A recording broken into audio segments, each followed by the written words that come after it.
Yet another reason to maintain good documentation. At this point, I want to make sure we allow time for any questions on any of the topics that we presented today. Yes?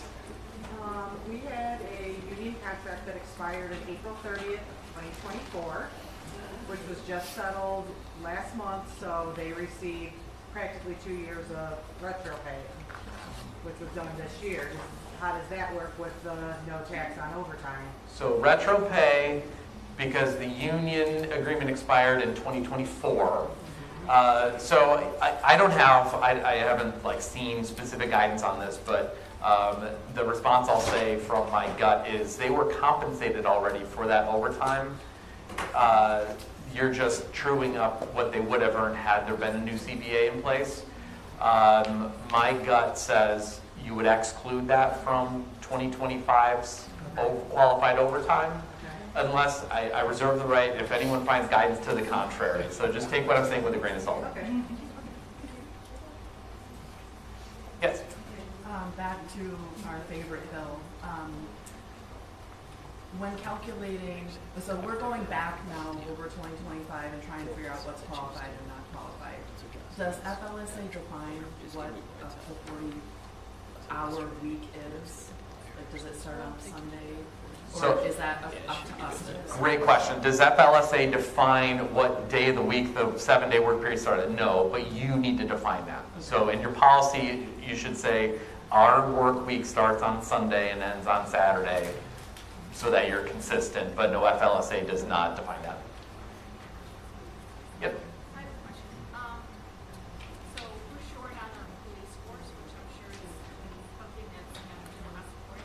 So we have police that have vacation, they're on vacation, and then they're called into work, a shift.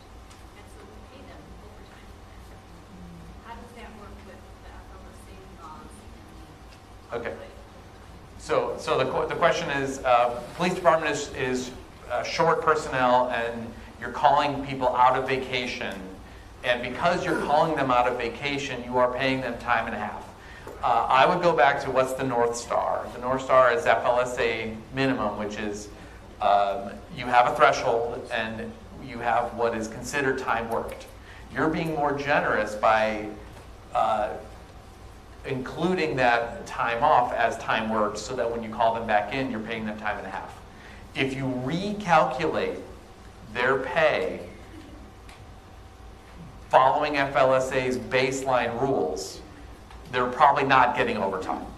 So that's the approach I recommend for pretty much any of these questions, is strip away the overtime, recalculate the paycheck in accordance with nothing generous that you're adding as an employer, and see if it comes out to overtime still. And then that's your difference. Hopefully that answers the question. Okay. Yeah. What about union contracts, though, that say they consider, personal time, vacation, and sick leave as hours worked? That doesn't matter for the FSO? So yeah, what if the CBA says this is how we define hours eligible for overtime? CBA does not determine what is qualified under FLSA. It can and often are more generous, but that is a thing that causes a difference between qualified and non-qualified. A CBA can be as generous as you want it to be, but nothing changes that original qualified FLSA. Yeah.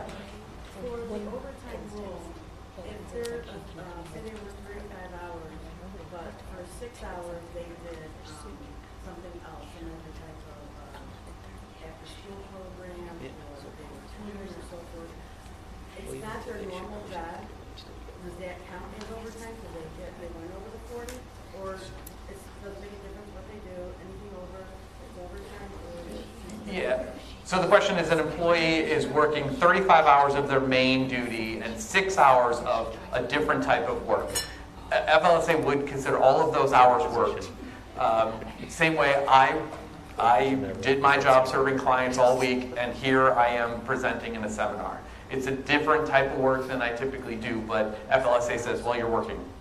So yeah, they would get 1 hour of overtime for that 41 hours of work. So say somebody, they have a 40-hour work week, and they had 8 hours of vacation that work week, but they have been called back for overtime of 16 hours. So that 8 hours, does that cancel out that holiday, and then have that, 8 hours additionally would be that qualifying overtime? Let me make sure I understand the question. Standard 40-hour week, 8 of which was vacation, and then they get called in for additional work beyond the 40 hours for 16 hours. So they worked 56 hours, 8 of which was vacation time.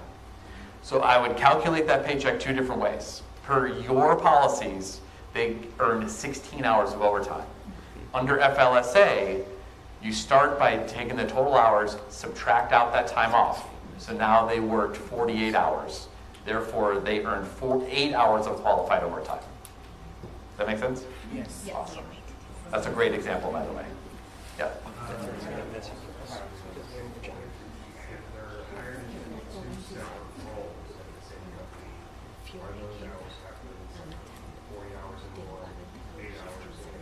Employee works 2 roles at the same company. No, if they work for you as the employer, you're lumping those hours together no matter what job they're doing. They just have a pool of hours that are considered hours worked under FLSA. Yeah. I'm going to piggyback off that. So we have an employee that works in 2 locations. The one location that he works at is overtime. He just gets paid as overtime in that. So I'm lumping essentially that together. So if he worked his 40 here, like, it's because it's different organization. Do you know what I mean? They're 2 different entities. So he's working for 2 employers? So he works for the village as his full time, but then he also works for another entity that we have. But those hours that he works, and they're not a lot, but those hours that he works gets paid out as overtime. They don't get paid out as regular rate of pay for him there.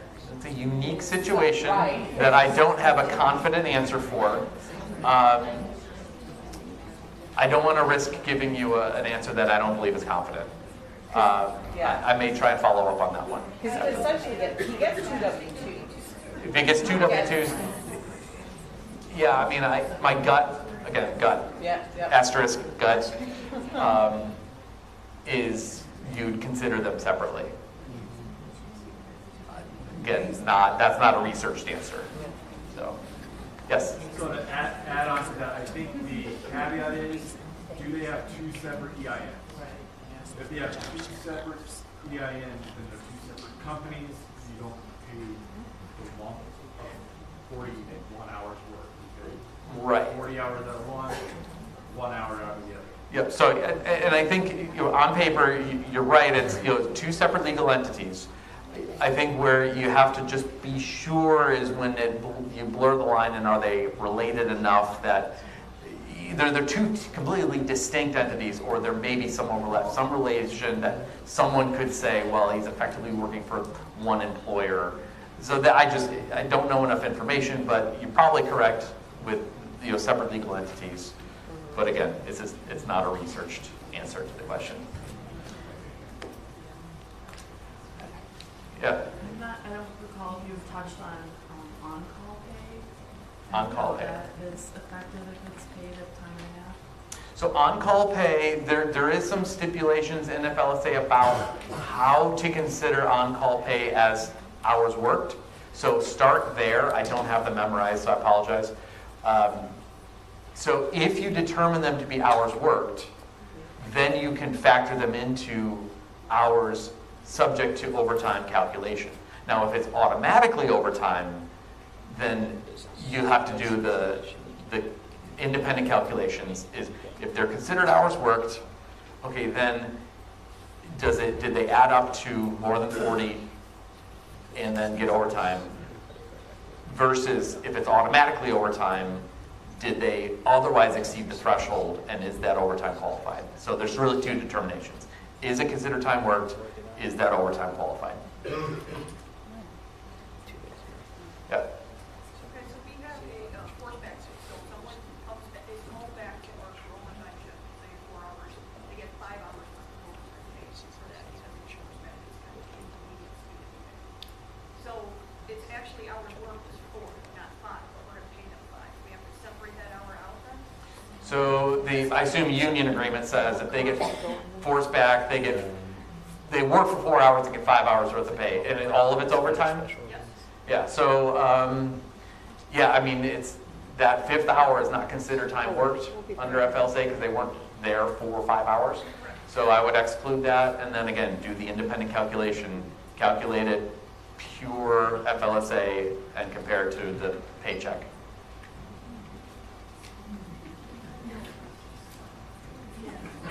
You guys have no shortage of examples. I love it.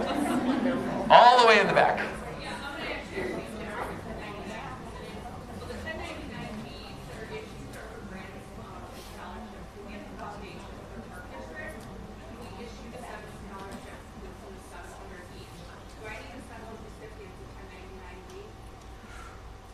Let me make sure I heard the question. You have a foundation that provides scholarships.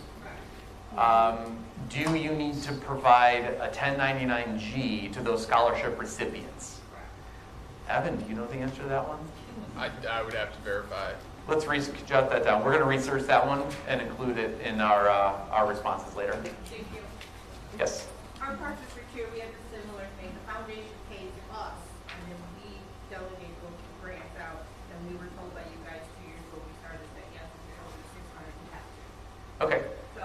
That's great. We'll add that to our... I will listen to us then.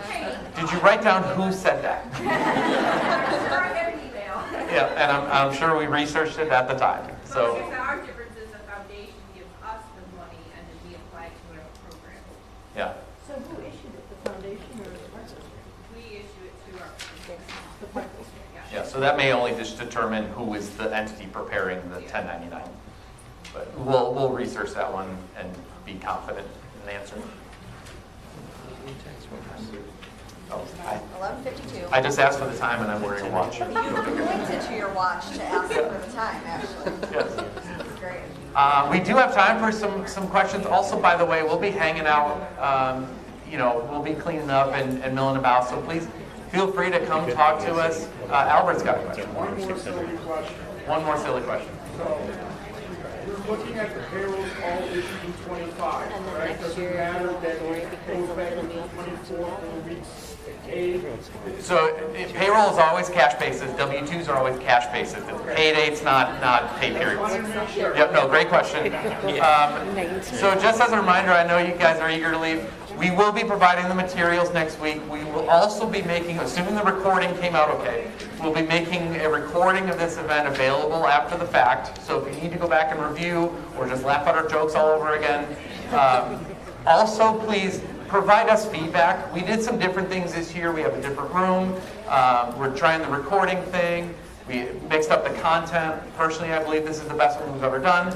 But we thrive on your feedback, and if you have any suggestions for improvement or feedback for us, please share. With that, we'll conclude the event. Thank you so much for coming out, and please drive safe. Thank you.